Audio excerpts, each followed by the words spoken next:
universities to create social business centers to offer courses on social business, because this is not part of their territory at all. So open courses, give degrees on social businesses, give executive courses on social business, and so on. 100 universities in 38 countries now have social business centers teaching what this is all about. I'm not big fond of the education system as it runs. I said this is the wrong education system. I would rather get you out of it. I will give you a little example of what it is. I was talking to you about the young people with venture capital fund, lending money, giving money to them, invest in their proposal. We campaigned all throughout our career in the Grameen Bank that all children of Grameen families must go to school. We will ensure that you go to school. If you need financing, we'll do the financing for you, etc., etc. And they did. All children went to school.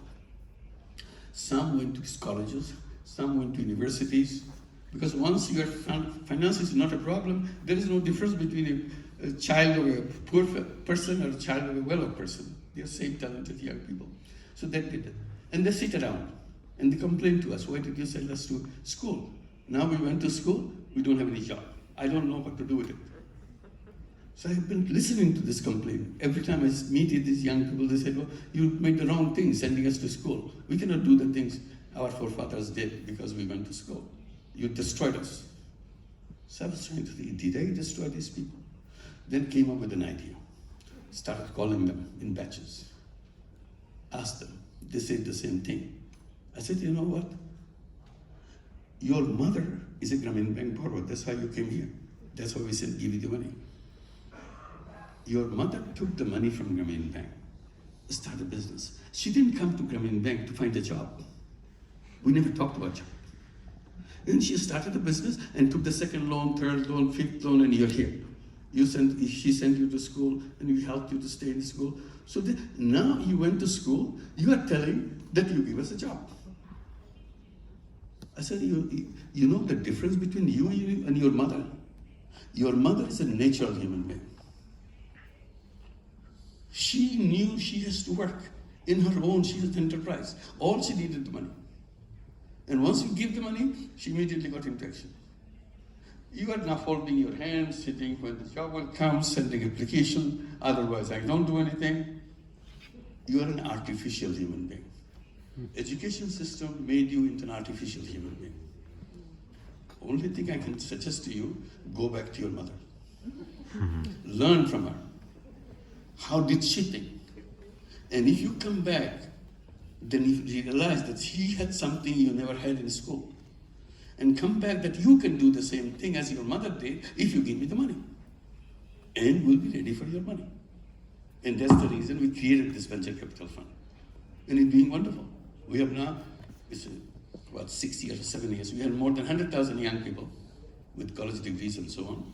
We become entrepreneurs. Every day, every week, more and more are joining. That's it. So this is the difference. So should we continue the education system which produces job seekers? Or we should transform this education system to unleash the energy of human being as an entrepreneur. I will rather do that.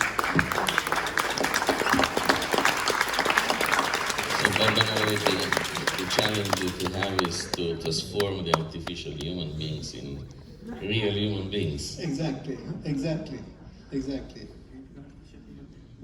But the problem is that given that now the span of people you're dealing with is in the millions, no?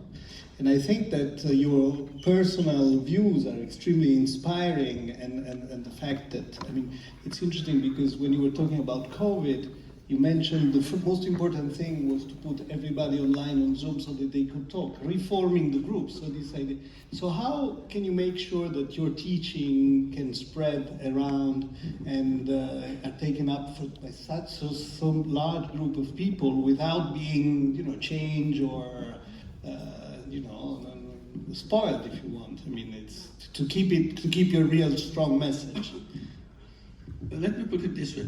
When I'm talking to a big group of people, 500 people, 200 people, 1,000 people, I'm talking about what we do, like here, you see? Yes. Like here. So people ask me, do you think you have convinced them? I said, no, I never try to convince them at all. That's not my job. I tell what I do. I'm not trying to convince them. I said, I'm not talking to the 1,000 people in front of me. I'm talking to one person who is somewhere hidden in that crowd, absorbing every word I'm saying. And think about it. Think about it. And he or she will say, I'm going to do it. And that's the person I'm talking to. That's how it works. It's not a massive campaign, everybody joins it. It's not like that. But we do the massive campaign thing, at least we're trying now. We encourage young people to think of creating a new world. This is our theme right now. We said this civilization is going to destroy us completely. It's on the way to destruction. We have to build a new civilization before the current civilization destroys us completely. And the young people, it's your job. If you want to survive, and you don't fall victim to the extinction that is coming, then you have to get action and create that civilization and create this world that we are talking about, world of 3 zeros. That's the thing that came 3 zeros. Zero net carbon emission, zero wealth concentration. These are the mega problems. Zero unemployment created by the artificial intelligence. So you have to get ready for that.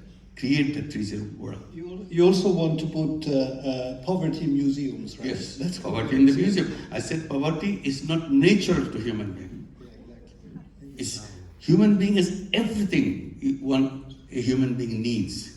Simply our stupid thinking, our stupid way of designing things, push people into all these problems. If you remove all those, as I said, is a bonsai tree. If you remove all those things, they will be naturally human beings with taking care of themselves. So what we are now asking the young people, form 3-0 clubs. 5 young people agree to form a 3-0 club and ask themselves, how do I address these 3 zeros from my side? Can I reduce global warming that by reducing my contribution to it, not everybody else's, my contribution to it? If I'm using fossil fuel, can I reduce 10%, 1%? If I'm using plastic, can I reduce 1%?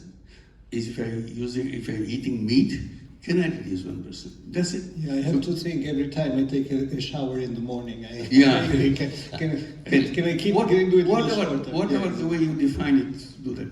So all you have to do, take a small step. Yes, you're right. In the zero global warming and zero zero wealth concentration and zero unemployment. I said, what you do through the 3-0 club, one point you become a 3-0 person. Then we celebrate that you have become a 3-0 person. Professor Yunus, this is a fascinating thinking, by the way. Is all written here in this book, no? Un mondo 3 zeri, come eliminare definitivamente povertà, disoccupazione, inquinamento, is exactly what Professor Yunus is telling us. But I'm sorry for my very naive question, but you are an economist, but this looks like very political thinking. It's like a political program. This one? Yes. Oh, is this your interpretation? It doesn't bother me.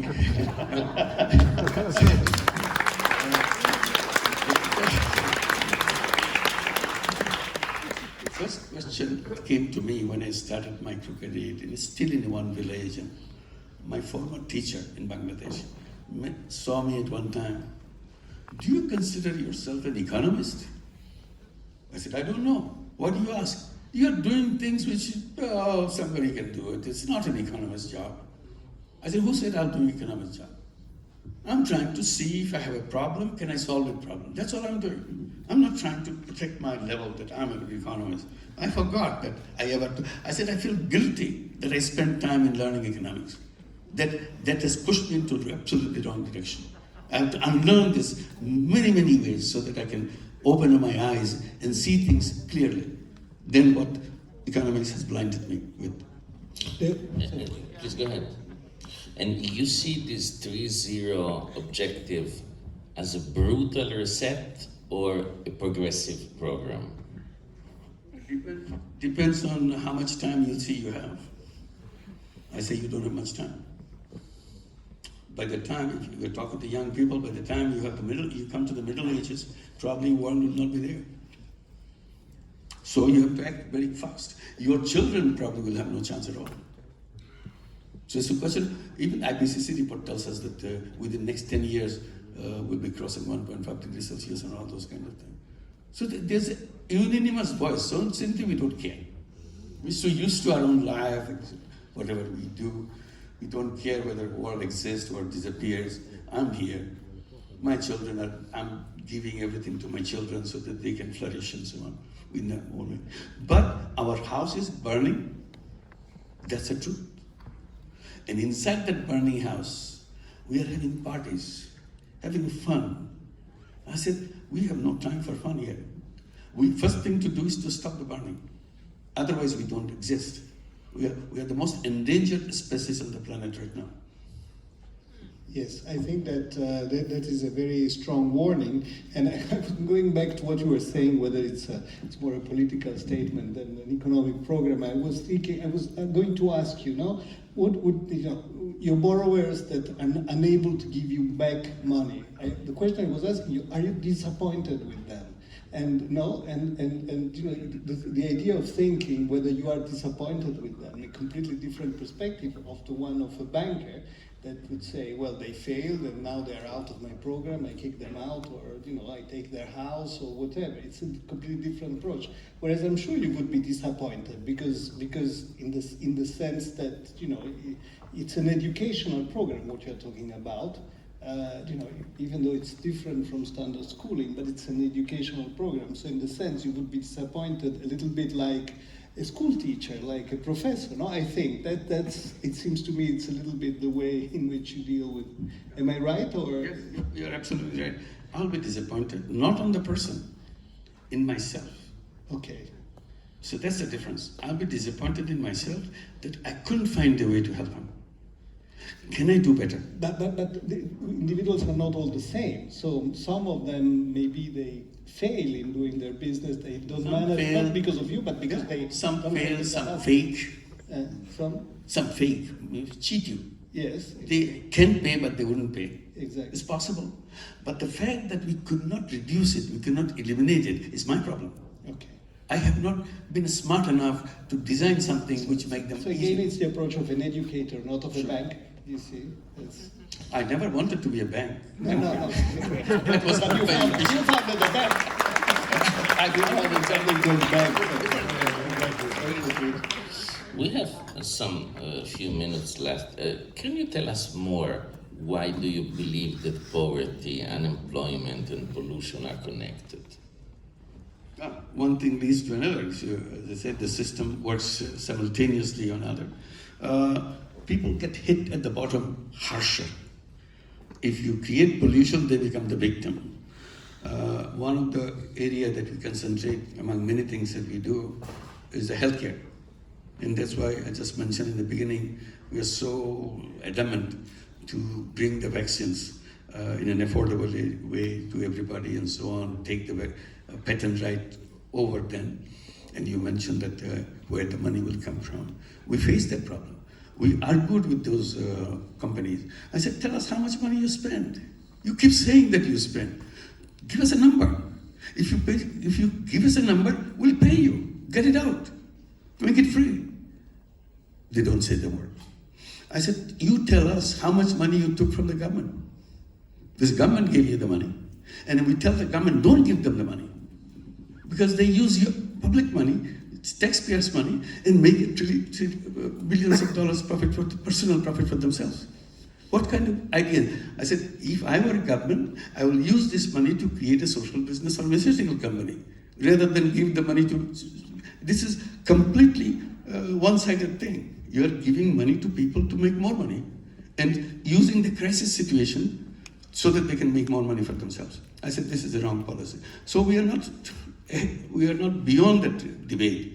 And there are many people who design all those things, very dedicated people. They said, we're very happy to work with social business if you could come up with it. So, and these people belong to universities. They're not there paid servants of something. And most of the universities where all the research done, all the facilities in the laboratories of the universities have been used to develop those things. But they didn't give any penny to them. And at the same time say we spend a lot of money for that. We have to keep a lot of talented people. All talented people don't belong to you. They are very committed people, dedicated people, but they were not given an opportunity to do that. So we concentrate on health issues very rigorously to see the health issue is globally is designed in a wrong thing. People at the bottom don't get the health service. It becomes more and more expensive on the top. So we are trying to redesign the whole thing, create, first of all, pharmaceutical companies, start with the pharmaceutical company as a social business. We run hospitals as a social business. We have a series of eye care hospitals as a social business. We have health centers in the rural areas as a social business. And our first eye care hospital took about 4 years to come to the break-even point. We celebrated it, we made it. And the second one came in 3 years to the break-even point. So now they are returning the money that we invested. So as the money comes, we put the third eye care hospital. And then all the money coming from the fourth eye care hospital. This is the beauty of the social business. You can create a chain of that. Now we have created a digital health services with the hospital. Our idea is, again, we have not actually implemented it because hospital is not running yet. We are constructing the hospital as a social business hospital, 500-bed hospital. We're saying staying in hospital bed is very expensive thing, no matter where you are, because lots of things goes behind that hospital bed. So you have to pay for it. And if you stay there 1 week, 2 weeks, because the doctors don't want to allow you to go, then you become absolutely pauper because all the money that you have to pay. What we are trying to experiment now, we'll say we'll get you out as soon as we see you're stable, get you back to your home. Your bed in your home will be declared as a hospital bed. We'll bring everything in a virtual way. We'll make all the things. Doctors will be attending you, finding out what's happening. All the records will be maintained. You will be patient of the hospital. Just because you went back to your home doesn't mean you got disconnected from us. So this is the direction that we're taking. I think we have to. I think that what is interesting and what Mr. Yunus has introduced is also the theme of the big gathering that will take place in Turin, I think.